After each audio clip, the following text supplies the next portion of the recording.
The crisp Montana air bit at Jacob Foster's face as he crouched low, pressing his body against the trunk of a towering pine. The scented damp earth and pine needles filled his nostrils, blending with the ever-present musk of the wild.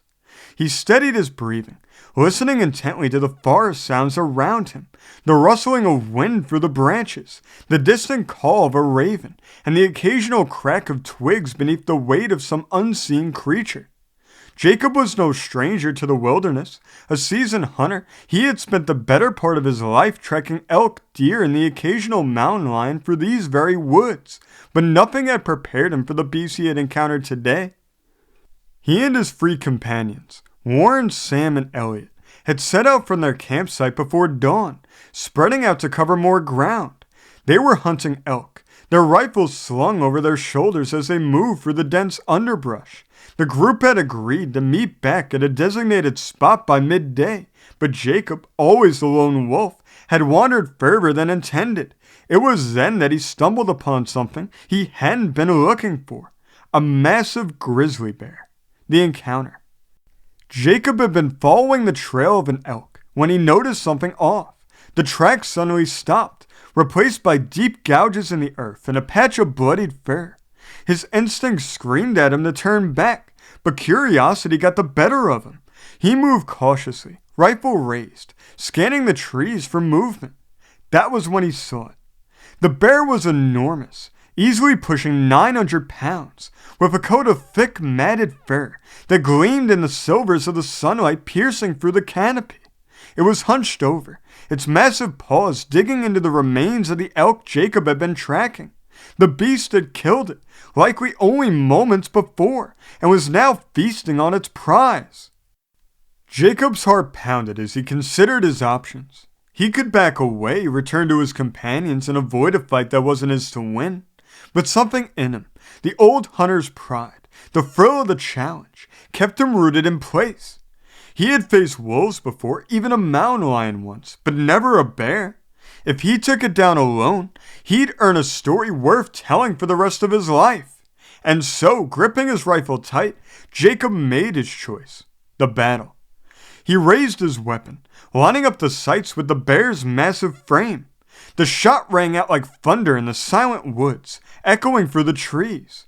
The bullet struck true, hitting the bear's side just behind its shoulder.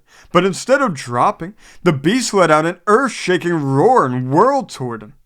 Jacob barely had time to react before the grizzly charged. It moved faster than something that size had any right to, barreling through the underbrush with terrifying speed. Jacob fired again, aiming for its head, but the shot went wide as the bear slammed into him, sending him sprawling onto the forest floor. His rifle was knocked from his grip, lost somewhere in the thick foliage. Pain shot through his ribs as he scrambled backward, drawing the hunting knife from his belt. The bear reared onto its hind legs, towering over him, its massive claws swiping downward. Jacob rolled just in time, feeling the rush of air as the claws tore into the dirt where he had just been. He knew he wouldn't last long in open combat. He needed a plan. Using the trees to his advantage, he weaved through the trunks, forcing the bear to follow. The creature roared in frustration, swiping at him as he ducked and dodged. He spotted a fallen branch, thick and jagged, and grabbed it, swinging it with all his might. The wood cracked against the bear's snout, causing it to stumble back with a snarl, but it wasn't enough. The bear lunged again, and this time Jacob wasn't fast enough. Claws raked across his shoulder, tearing through his coat and into flesh. He gritted his teeth against the pain, refusing to go down. He gripped his knife tighter, waiting for the right moment. Then it came. As the bear reared again, Jacob lunged forward, driving the knife up into its exposed underbelly. The steel blade sank deep, and the beast let out a deafening roar, swiping wildly. Jacob barely avoided a killing blow, his knife still lodged in the bear's flesh. With no other choice, he grabbed the fallen branch once more and drove it into the bear's throat with every ounce of strength he had left. The grizzly staggered, choking, its massive body swaying. Then, with a final guttural groan, it collapsed. The earth trembled beneath its weight as silence returned to the forest. The aftermath. Jacob stood there, chest heaving, covered in sweat and blood, some of it his own, some of it the bear's. His shoulder throbbed, but he forced himself to move, retrieving his knife from the beast's carcass. He had done it. He had faced the monster and won, but the battle wasn't over yet.